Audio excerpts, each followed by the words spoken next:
ներկայացնում են իրանցի ներդրողներ, որովհետեւ լավ է, չէ՞, ինչու՞մ, այսինքն տեսեք դրսից եկել են ներդրում անողին, եւ ներդրում անողներին Ծառուկյանը խաբեց, հափշտակեց եւ այլն։ Այդ ներդրողների նորից եմ ասում, հարցրեք, ընկերներ, մեկ լումա ներդրում կատարել եք։ Իրենք որ եկել են Հայաստան, Ծառուկյանին ներկայացրել են, որ իրենք պետական ապարատում Իրանում լուրջ հնարավորություններ ունեն պետական լիցենզիա, որ տարբեր պետական հիմնարկներից իրենց մոտից ավելի էժան մրցունակ գներով ապրանքներ բերեն Հայաստան, եւ դրա համար ստեղծել է Հայ-իրանական առևտրի պալատը, որպեսզի իրենք այդ գործողությունը, բայց նաեւ պայմանը հետեւյալն է, որ իրենք 1 դրամի ներդրում չեն կարող անել։ Եվ հենց Գագիկ Ծառուկյանը դիմել են նրա համար, որպեսզի ինքը ներդրումները անի,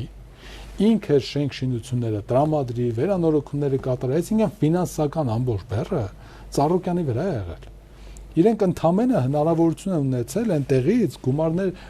ապրանքը ավելի էժան գներով բերելու։ Ընդ որում Հայ-իրանական առևտրի պալատի բացմանը նախարարն է եկել իրենց առևտրի, եթե չեմ սխալվում, դեսպանը, Գագիկ Ծառուկյանն են հրավիրել այնտեղ, մասնակցել է տարբեր պետական